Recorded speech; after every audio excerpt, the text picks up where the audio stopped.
webinar.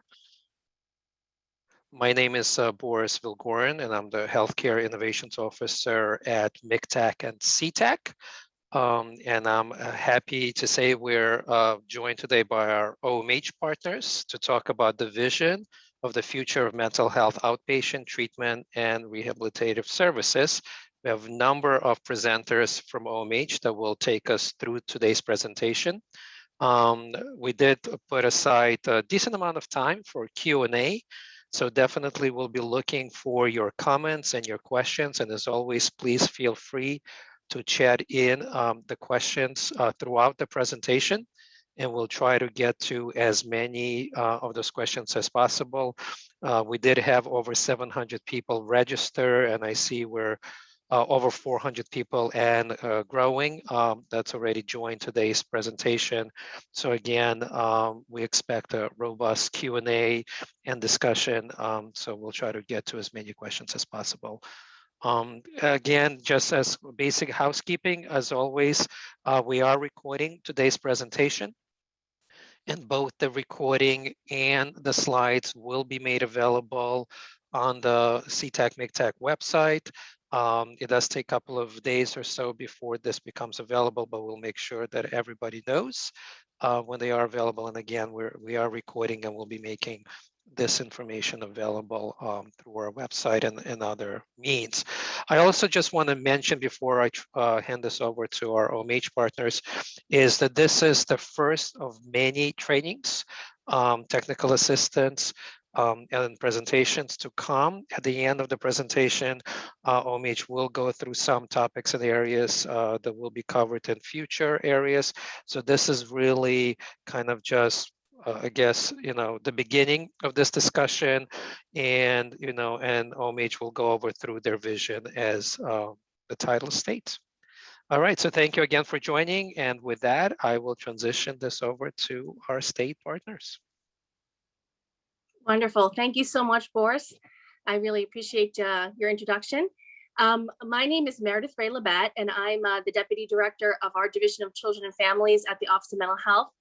And myself, along with my colleagues in the Children's Division, Diana Meganelli, as well as in the Adult Division, Nicole Haggerty and Stacy Hale, will be talking with you today about some of the exciting changes that are happening with clinic services and some of the opportunities that it has afforded us in really affecting and impacting how we can serve individuals under clinic. Next slide, please. Wonderful. So we're going to be walking you through some of the exciting things that we're hoping to achieve with these changes in clinic services. We are really hoping that some of these changes will provide you with a greater opportunity to really offer a wider array of services to individuals in a more flexibly individualized approach, and really address the social determinants of health needs of the population that you serve. We're hoping that this will allow clinics to offer greater outcomes for individuals and really address their needs in a more broad sense in a new and exciting ways. Next slide. So what does this mean? What has happened in these services, and what are the changes that have taken place? So the Office of Mental Health has submitted a state plan amendment to CMS, which has moved clinic services from the clinic authority in the state plan to the rehabilitative authority under the state plan. So what this does is really allow for a much greater flexibility within the array of clinical services. Some of this may sound familiar to you because this has already been done through the Office of Addiction Services, who has also moved their clinic services under the rehab authority of the SPA, and really has provided some opportunities for them to offer services in new and exciting ways. And we're going to be talking about what those are today. So some of the changes that are going to be taking place in clinics is going to be happening right away. We are working to assure that these changes can happen sooner than later, and we're in the process of amending regulations to allow for some of these expanded opportunities to happen by August of this year. So over the next couple of months, we're going to be talking with you about some exciting changes that are going to be provided for clinic services and some new opportunities that you're going to be able to offer the individuals that you serve. Some of these changes are a little bit more complex and will require additional feedback and conversations with clinic providers, and will be phased in at a later date. So we'll be engaging providers in a myriad of discussions around a variety of topics to really figure out how best these changes can be rolled out and implemented in ways that'll best serve those that we serve in clinic. So I'm going to now turn it over to Nicole Haggerty, who's going to share with you some more of the details about some of these changes and what's going to transpire. Thank you, Meredith. Okay, so considering what Meredith just told us, what impact does this have on clinic now? So first and foremost, the change that is currently in effect is the new name. The new name would be Mental Health Outpatient Treatment and Rehabilitative Services. And so that new name both reflects the new state plan authority, but also reflects the new service additions. So most notably, the addition of Medicaid billable peer and family support services. And there you see the 3 credentials, peer service credentials, as well as the ability to provide off-site services at 150% of the rate. Okay. So important to note that outside of the name change that I just mentioned, the rest of these changes that I will mention now are targeted for August 2022 and will require a regulatory revision to go into effect. And so again, we expect that to happen targeted for August 2022. And that includes both the addition of Medicaid billable peer support services and the offsite for the entire clinic population. In addition to those things, we made regulatory proposals to include greater program flexibility by allowing a psychiatric nurse practitioner to sign off on treatment plans in addition to the physician or psychiatrist. We streamlined capacity to offer intensive outpatient program or IOP by removing the waiver process and instead moving towards an administrative action process that's a bit more streamlined for providers. We are proposing a continuation of capacity for rounding duration of services for billing purposes, similar to what you have seen through the public health emergency, and have added or removed the restriction that prohibits co-enrollment in clinics. Co-enrollment will now be allowed under special circumstances to address specialized or individual case needs. Okay.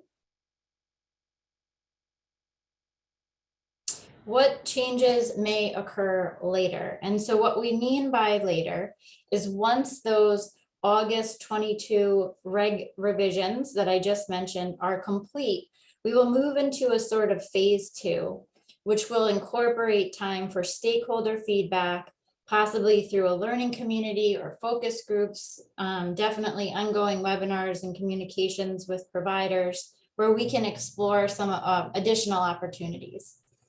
Those opportunities include the ability to address administrative or documentation relief, increasing capacity to focus on multidisciplinary approaches to treatment, or really maximizing the use of the treatment team. Reviewing greater flexibilities in assessment and treatment planning process development and processes. So taking a look at how people come into our system now, come into the clinic, and how they move through the treatment planning process in a way that's more meaningful.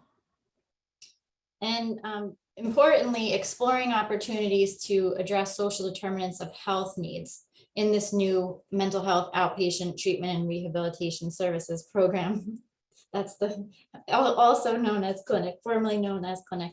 And the important piece to consider there is to really think differently about how we're serving the population through clinics, understanding that the folks we serve have social determinant needs such as transportation or lack of housing or unemployment, and thinking about how clinics might serve as a hub, for example, or a gateway to other service types like rehabilitation services for individual with employment goals, all the way down to thinking about how to better engage individuals and utilize that offsite opportunity to do so.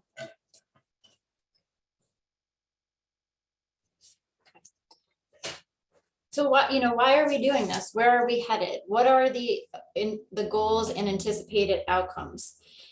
So first and foremost, quality of care. And that was one of the big reasons that OMH wanted to look at the move from the clinic to the rehab option. And so, as you know, that has afforded us the ability to add peer services and offsite, but then also to think differently about quality of care, including an increase in engagement, how we work to engage individuals that may not show up to appointments consistently, but we still know that they need the support. A focus on recovery and wellness, better incorporating integrated care principles, leading with how you're working with somebody who has comorbid conditions or co-occurring disorders, and how we might make changes to regulations to better support that in real practice.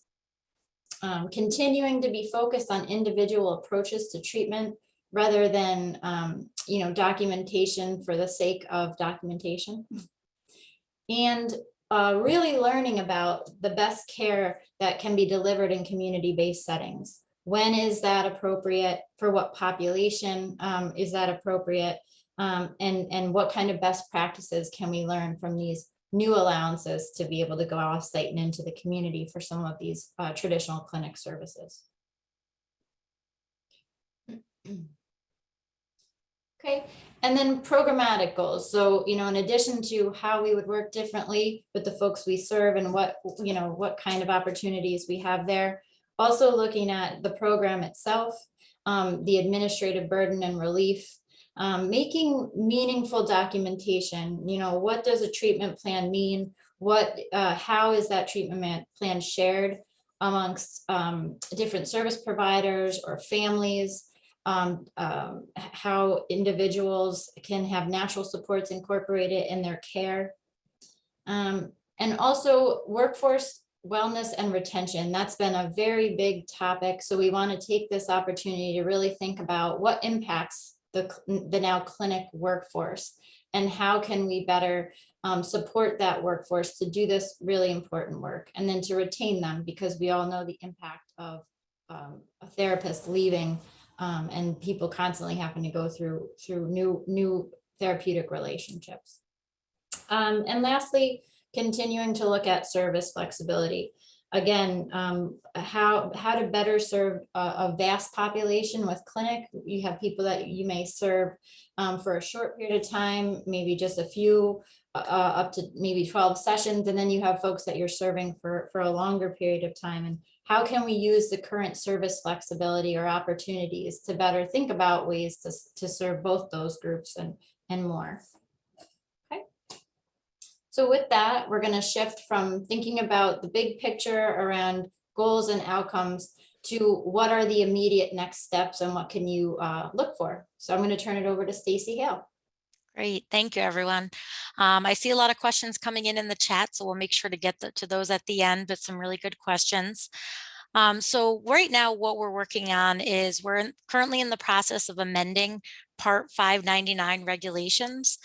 So in some of that work, it's been adding the things that Nicole mentioned, the peer and family support services, offsite services, the NPP signing for treatment plans, and some other things that we'll continue to go over as we move forward with this regulation work to make sure that you guys are prepared for those changes that are coming out.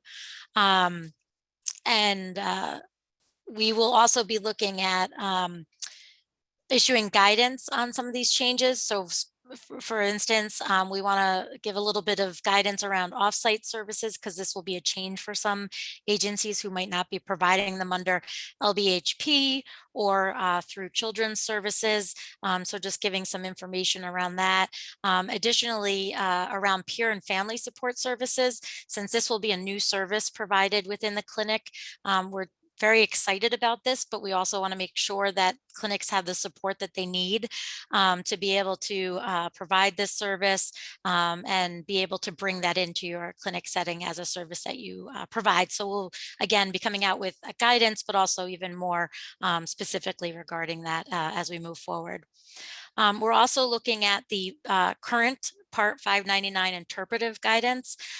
There is some information that will be out of date as we move forward with these changes. Additionally, there is some need for an update generally to that document. So we are taking a look at that, and that is something we will be issuing as well. And then, of course, making sure to update the standards of care. So really aligning, some of those changes to the quality of care provided within the clinic. And then lastly, there'll be a continuation of training and technical assistance around this all. So we realize that these are some big changes and some smaller changes, but we want to make sure that we're supporting you guys through this transition, but then also supporting any technical assistance as you start to roll out some of these changes. Next slide. So when will you learn more? So training and technical assistance will be provided continuously as they have, but even more specifically over the next few months, really covering the changes and preparing for that August 2022 implementation that was discussed. So there'll be some specific MCTAC and CTAC trainings, including one on delivering services in the community, one specific to integrating peers in the clinic service model, and then one also that talks a little bit about IOP and some of the changes that will happen for no longer needing the waiver, but additionally, implementing IOP within the clinic if that is a service that you are planning to have within your clinic. Okay, next slide. So what is the plan for ongoing support? Additional support will be with the help of MCTAC and CTAC. We'll continue in developing trainings, providing technical assistance, but also in development of feedback sessions, really to talk about future changes, what that can look like, potential best practices, and then really getting some feedback from clinics on how this is rolling out and what the needs might be for our larger vision, which Meredith talked about earlier. And then, of course, there'll be ongoing trainings and webinars that will address the changes and implications that may come from electronic health records, billing, quality assurance, and other compliance activities. So realizing that these changes will impact a larger part of the clinic more than just the service delivery directly. So making sure we're addressing all of that. And I think that will conclude the presentation and leave us a pretty good amount of time for questions. Excellent. Thank you, Meredith, Nicole, and Stacy for the presentation. As I said earlier, we left decent amount of time. I see quite a few questions that have come in. I will encourage folks to continue submitting questions. Again, I said we now have over 500 participants, and questions are coming in, so please keep them coming. In case you did not hear this in the beginning, if you joined a little late, again, just reminding folks we are recording today's session, and both the recording and the slides will be made available. So just wanted to mention the other questions that I got, just wanted to overarching questions. Today's discussion is about Article 31 clinics, right? So OMH licensed Article 31 clinics and the changes that are coming. It is impacting both children and adults, because we got a couple of questions around that as well. And that's the main focus for today's discussion. So again, please continue chatting in questions and we'll try to get to as many as possible. So I'm going to first turn to my OMH colleagues to see if there's any particular ones that jumped out at them that they want to address before I start asking questions that have come through. I'm thinking maybe just going down the list for us, since there's a lot of different questions. So I want to make sure we, some are very specific that we may need individual provider follow-up on, but I don't want to lose any. So maybe if we just start from the top. Sure. Sure. So I'm just trying to figure out, we'll start from the top. So there was a question about the COVID, rules and kind of the emergency rules that we're in. I think the person mentioned that it might be ending in June. How would those regulations be impacted with these changes? And so if you're able to talk about how, if there's a relationship or anything will be impacted. When you talk about durations, I'm going to make an assumption that you're talking about rounding. And in that case, some of the work that we're doing with the regulation changes will allow for continued or for rounding as of August. So we will be following up with clinics to talk about what's going to happen between the end of the public health emergency relief and then the start of the new regulations. Excellent, thank you. I'll combine, there are at least two questions, but we probably have more about this. There's questions around how this impacts HCBS core and HARP and how that works together, and combining it, just clarifying that this means that if a clinic chooses to provide peer services, they're able to provide peer services not just to HARP individuals, but to all Medicaid/Medicaid managed care individuals who will need the service. So just a question, I guess a combination of two different questions we got. Yep, thank you. So, and I will say, and Bob, let me know if you want to jump in here at all, but I will say that, at this point, the overlap being peer support services under the core authority is definitely still in effect. When these changes come to fruition, once the regs are promulgated, again, targeted August 2022, we will be in a situation where you may be a provider that's designated for peer support under core, and you may also have an Article 31 clinic that is now able to deliver peer services to anyone in your clinic. And so that does go beyond just the HARP population who can access core services, including peer support. So this would allow providers to think about how, what makes the most sense for them, understanding that there may be different ways that the peer service works through the clinic than it works through the, what I'll call loosely, a la carte core service provision. And so I think we're going to really need to take a look at what's meeting the needs of the population, understanding the service definitions for core and how peer support works under core and HARP versus how this could look out of an Article 31 clinic. So for example, if somebody's not enrolled in the clinic, but could benefit from peer support, then you may still want to offer that individual peer support through core.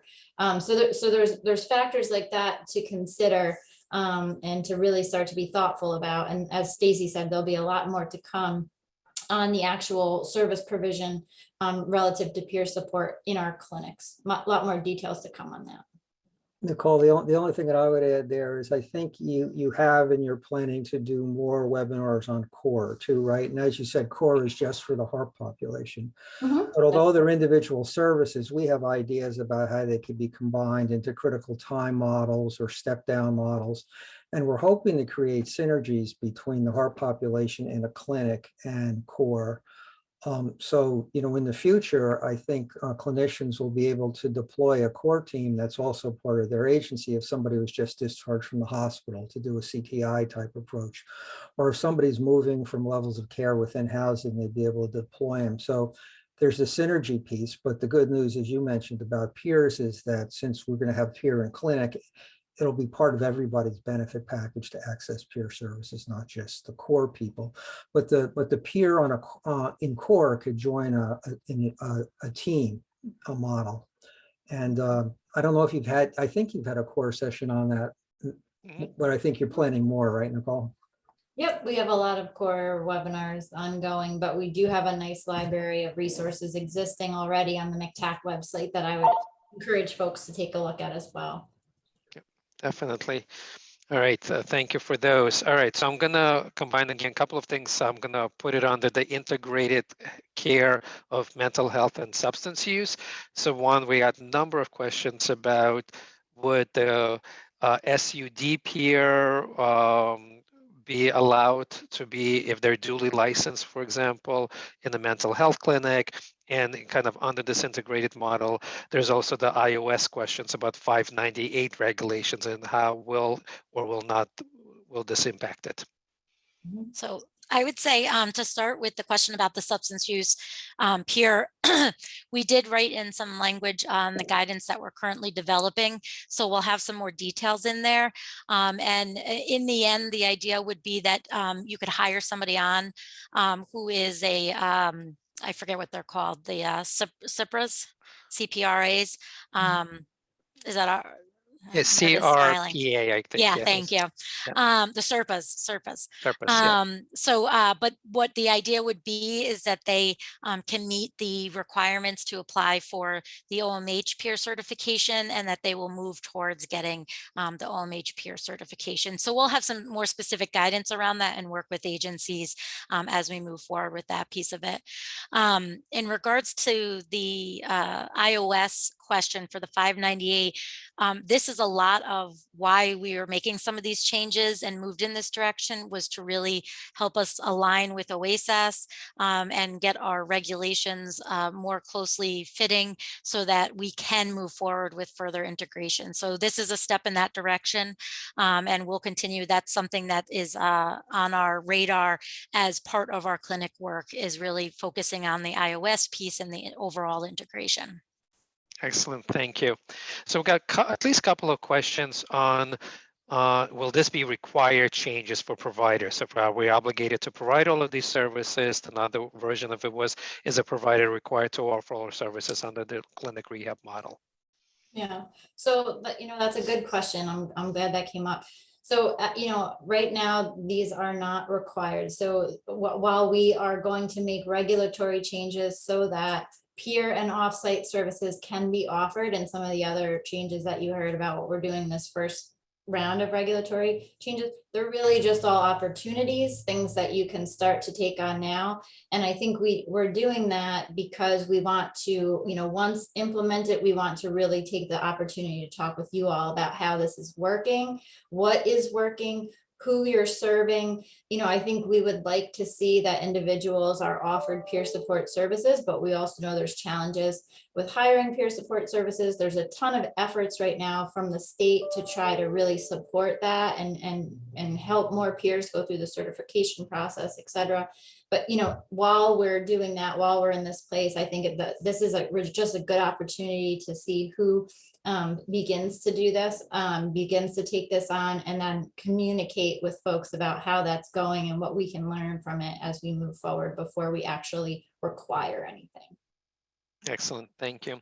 We did get quite a few questions about nurse practitioner, and so I think the gist is basically just to confirm that what you're looking to implement is allowing a psychiatric nurse practitioner to sign off on treatment plans, whereas currently that is not allowable under current regulations. So just want to. That is correct. Okay. So I think, one of the things, it's not a question, but there was a comment, and I'm going to mention because I think it lines up with this nurse practitioner, because I know there have been quite a few years providers been asking for that, and I think it's finally coming.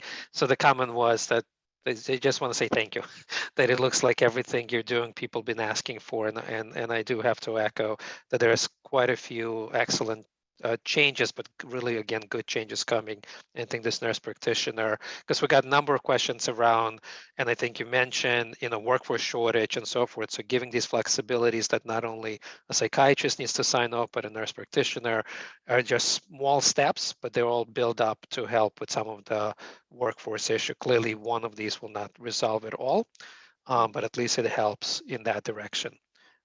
So thank you for that. And we did get a comment on that. One question, I guess, or statement is, the individual assumes there'll be billing guidance coming around this, and is there any expectation when any billing information might be released regarding peer and some of the things you've talked about? Yep. And Stace, I don't know if you want to say anything more specific. I think what I'll just reiterate is that today, is an opportunity to just to let folks know what's happening and the changes that we're working on, and sort of the opportunity that's coming with this phase 1 of regulatory changes. That will include, because we're trying to go live with that as soon as the regs are promulgated in targeted August. We will have billing details to come. We will probably do a very detailed webinar on peer support services in a clinic moving forward, again with MCTAC, so look out for those, and guidance that would support the billing and details on the rates and all of that. We don't have it today, but that is absolutely part of what will be the rollout prior to the regulations being finalized. Excellent, thank you. Not surprising, we got a number of questions around offsite, so I just want to move to that category. So one, there's a question about offsite and how, if it's going to impact satellite locations. And the question was specific, will that reduce the need for satellite locations? There was also a comment that somebody again excited about offsite, especially the 150 rate for rural areas that would, that accounts for travel time. And then there was a question about, for those providers who might have opted out of APG rates, will this apply? So I know I threw a lot at you guys for the offsite, and I can repeat any of them, but we want to talk a little bit about offsite and the thinking and answering some of these questions.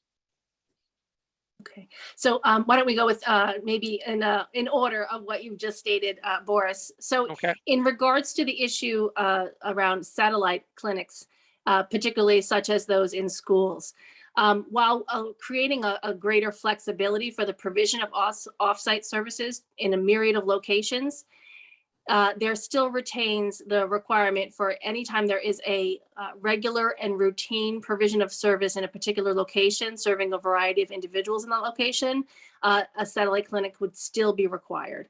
So it doesn't negate or remove the issue of satellite clinic licenses still being required, but just offers a myriad of flexibility around direct service in the locations that it could be provided to individuals broadly. Excellent. So we got satellite and so forth. Thank you. Just wanted to make sure we covered that. All right, just looking for other questions. So a question, as always, comes up, and Meredith, since you were answering, it's predominantly for you, about Child Health Plus. And will this in any way be available for child? I know we talked about this is for Medicaid and managed care Medicaid, but Child Health Plus? And I know that people are asking this question, and I would love to have an answer, except that the budget just came out, and I have not fully read everything or have been briefed on all of the policy implications as a result of it.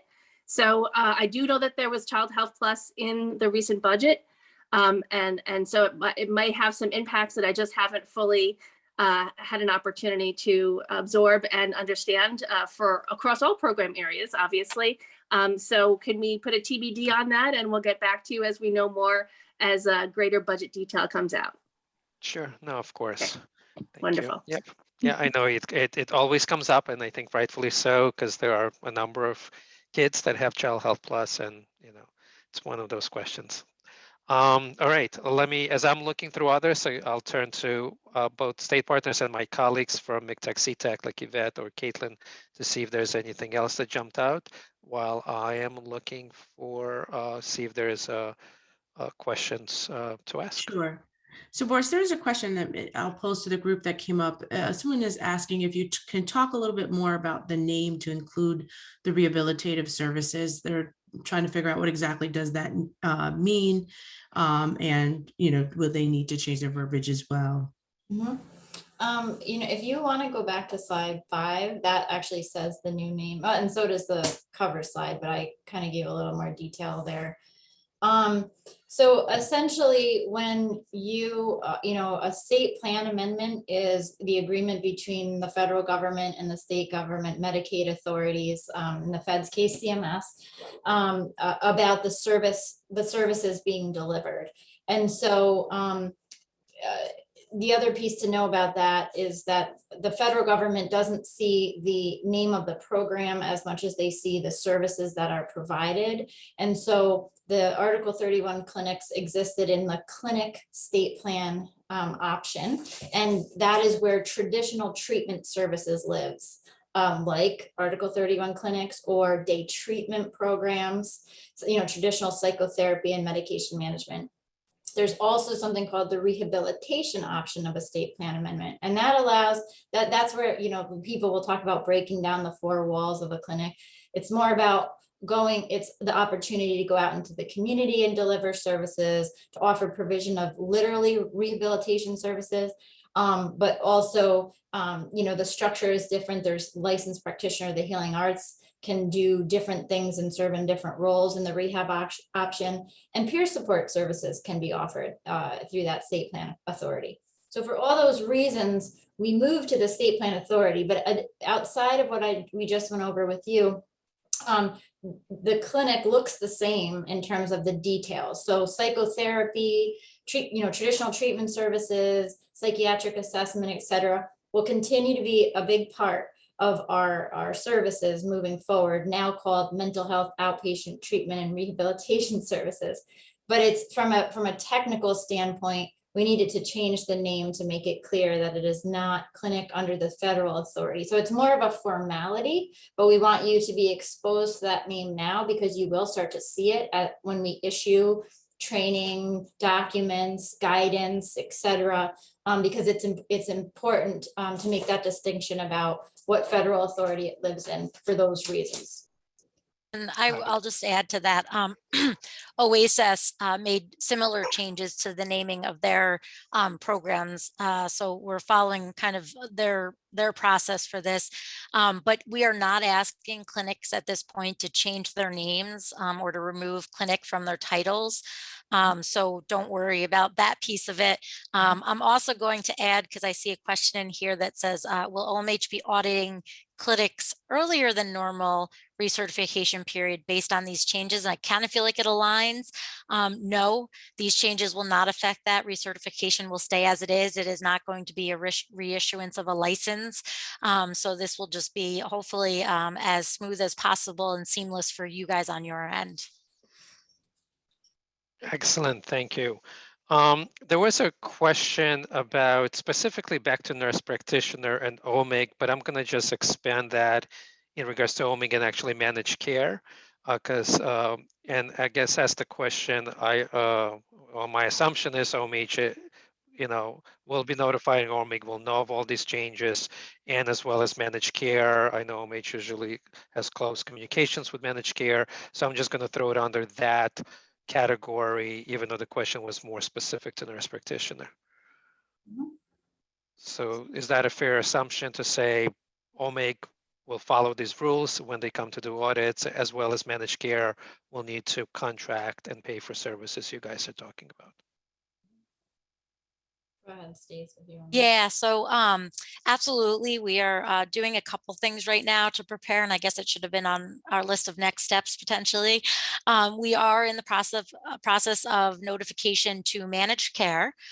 So they will be made aware and will be able to be ready for that August 2022 start timeline. And as it goes for OMIG, we are currently working with our internal group to take a look at the audit tool for OMIG so that we can provide information on any updates that we may be making in regards to what they currently look at for their auditing. So yes, that is work we are doing and will continue to do through these changes. Excellent, thank you. We did have quite a few questions about Medicare, and I'll answer, but then of course our OMH partner should jump in here. So what we're talking today only impacts Medicaid and Medicaid managed care population. Clearly, some are duals, meaning they have Medicare and Medicaid, but as long as the person has Medicaid, they can take advantage of these, and clinics that serve that population. Everything that Medicare does is on the federal level, and I would recommend providers look through the Medicare rules to figure out how this fits into purely Medicare. But again, just wanted to highlight this as New York Article 31 OMH clinic Medicaid. So I don't know if Nicole or others wanted to, because I know we got a number of questions about duals and Medicare. Anything to add or? No, I think you hit the most important parts, that the regulations that we're speaking to today are directly related to Medicaid billing. Excellent. And Meredith, for you, just to, again, back to offsite and clarify, because there was a follow-up question, the 150% does not apply to satellite clinics. It's only to offsite. And we did have a question, just to clarifying. What Boris said. That's Yes. right. So only those services that are provided offsite in the community or in the home are for the 150%. Anything that's provided at a satellite clinic license, satellite clinic location, excuse me, is regular rate. Regular rate. Thank you. Just confirming, since we had the question. All right, we got quite a few more questions that came in. Again, I'm going to ask if Yvette or our OMH partners have anything you wanted to jump in while I'm. Yeah. Boris, I just wanted to clarify. I know this was spoken about, but I think it was really mentioned in regards to CORE or HCBS. So I just want to also verify, about the peer services as it relates to the CFTSS services. So as everybody knows, there are youth peer and family peer services that are available under Child and Family Treatment Support Services, CFTSS, in the community, and they're broadly available to anybody in Medicare. So certainly we recognize that. We feel like it's still a wonderful opportunity to provide services in multiple program areas. We're kind of trying to integrate peers in a myriad of program types. And so that they will be offered, they will continue to be offered under CFTSS, but also offered in clinic as well. However, there will be some stipulations and guidance that will come out to talk about how there can't be a duplication of service, obviously, or co-enrollment, depending on where the child may be enrolled, either prior to admission to clinic or while in clinic. So more to come on that, but just to mention the CFTSS services as well. Thank you. Yeah, no, thank you. Glad that you're adding that to the conversation as well. That's very important. And that may be a good opportunity just to grab the one question I saw. Again, anytime we make a change in the system of care, it's important to think about the whole system of care. So to that end, there was a question, given that PROS is under redesign, what is the thinking on potential benefits and costs of involvement in clinic or PROS with clinic? And so, again, these are two kind of program redesigns happening at the same time. So of course, we're thinking about those things. And, with PROS, what I'll say is, and we're doing a lot of stakeholder engagement around the PROS evolution as well. And so we'll get, more feedback on it as we develop it. But the biggest thing to know is that PROS is in the rehab state plan option.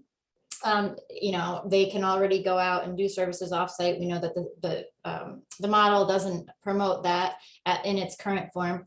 However, PROS literally offers psychosocial rehabilitation, where at this time, clinic, we're not adding psychosocial rehabilitation. So the majority of PROS services, for those that PROS, CRS, IR, the ORS even, those are all psychosocial rehab services, which are not currently offered in clinic. And, at this time, we're not talking about adding those literal psychosocial rehabilitation services to clinic. So that would be one very big difference in thinking about it. With PROS, with clinic, which, most of our PROS programs do also have a clinic, some don't, but most do.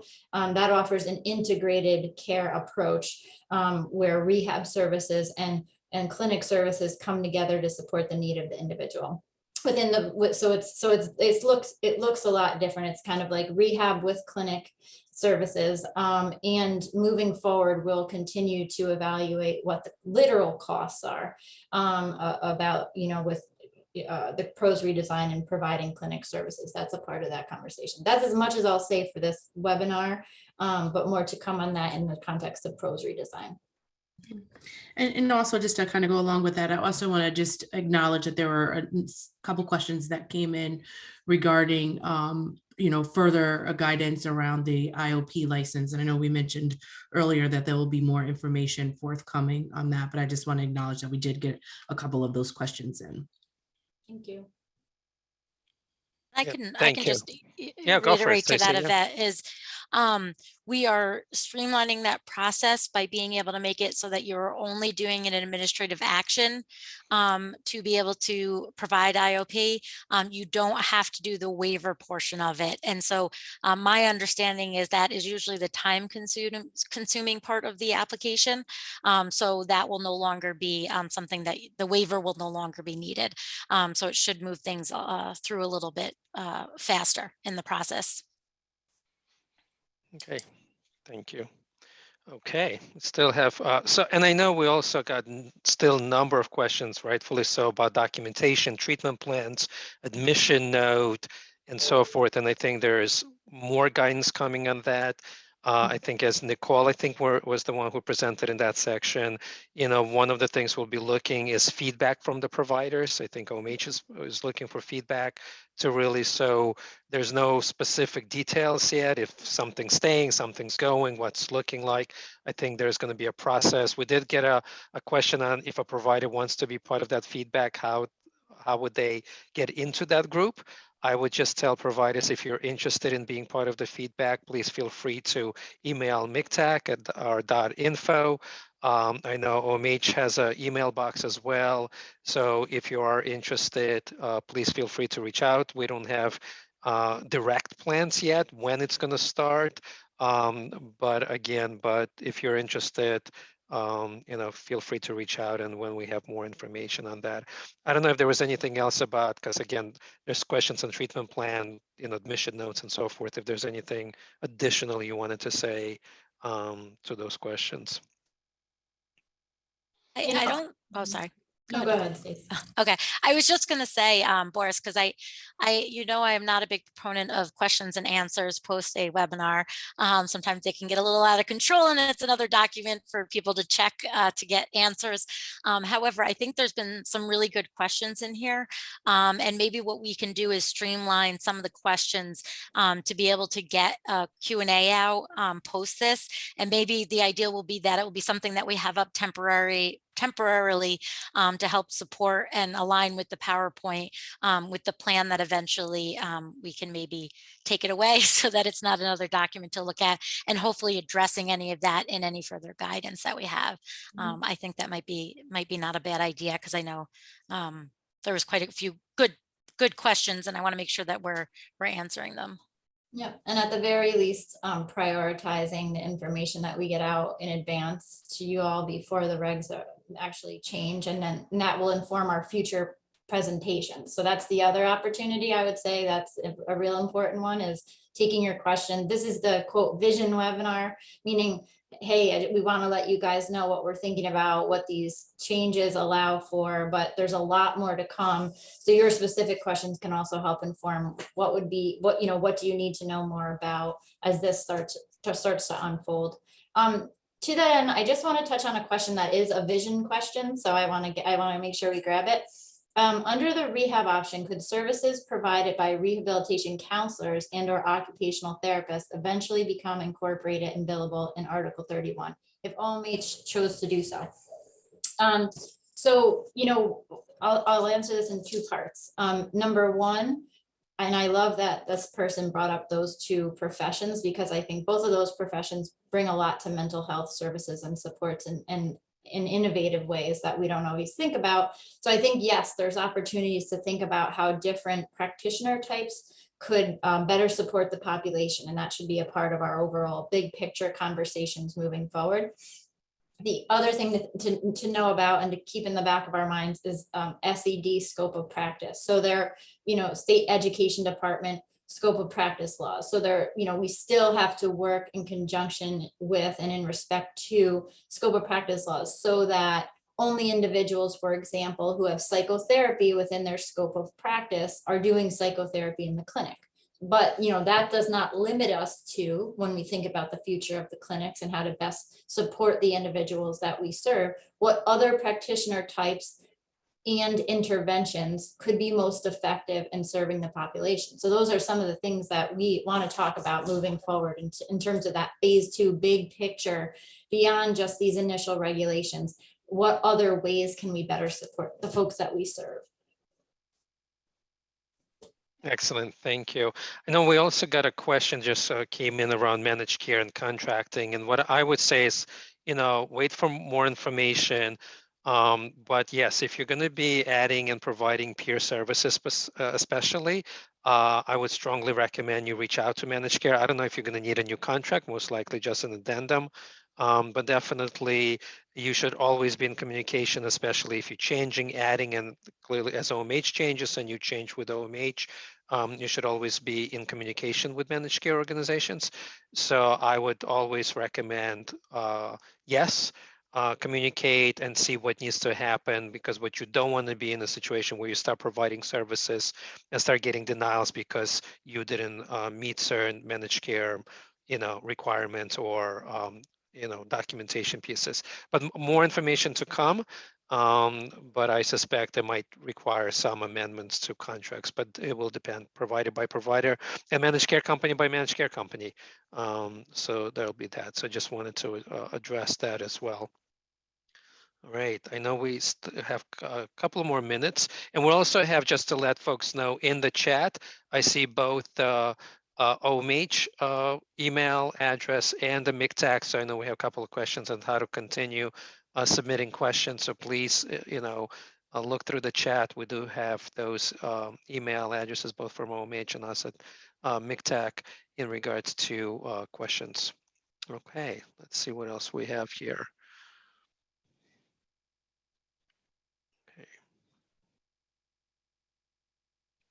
So, and again, just to clarify around credentialing, as we have the slide, actually, these certified peer specialist credential, family peer and credential, youth peer are both, on adult side to be for core and children's side to be on CFTSS.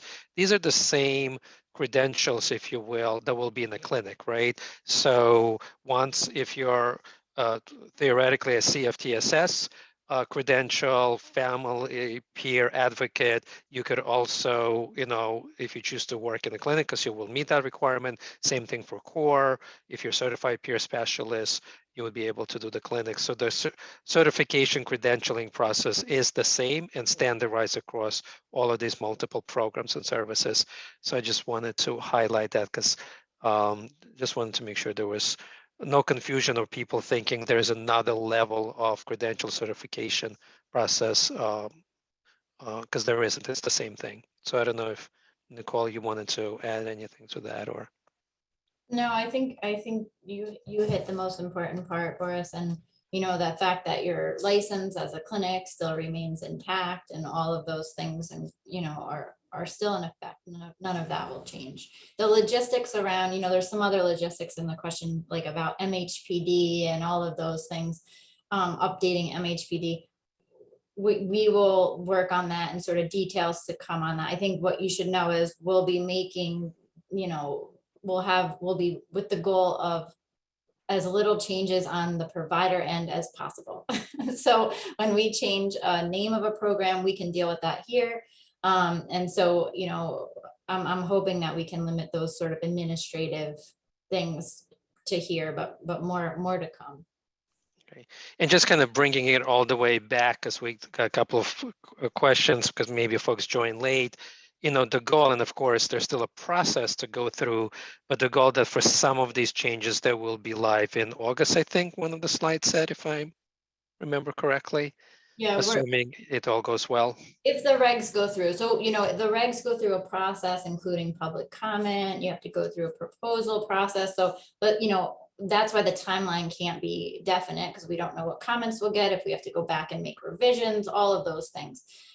So we're targeting August 2022. So as we're referring to August, that's sort of the moving timeline that we're shooting for. That's all of the work that we're doing to make this happen. Gets us to about August 2022 at this point. And if that changes, and as it does, or we can be more precise, we will let providers know. Excellent, thank you. So just being mindful of time, seeing that we have a couple more minutes left. So one, I want to ask our OMH partners if they have any last minute questions or comments you would like to make before we conclude today's session. And also, Yvette, if there was anything that jumped out at you that you think we should cover before we close off. I think we are all set on my end, Boris. Nicole, Meredith, Stacy? I think we touched on the important points. I just want to make sure to check in with Meredith on the children's end, make sure we hit everything as well. I didn't have any additional comments to make. I think we touched on all the main ones, unless anybody else has additional questions, and they can always be submitted and we'll get those as well. Yep, definitely. So thank you. So yes, thank you, Meredith. We will be sharing all the questions with OMH, and if we get any through our mailbox, we'll make sure to share it with OMH as well. So please keep those questions coming. As mentioned in the beginning, there's many more trainings, presentations, webinars, technical assistance going to be forthcoming. So we're really looking forward to your participations, your comments and questions. I appreciate everybody joining today, but for today, this will conclude our presentation. And thank you to our OMH partners for kicking off this discussion and looking forward to more of this. So thank you, everybody. Thank you. Great rest of the day. Take care. Good night.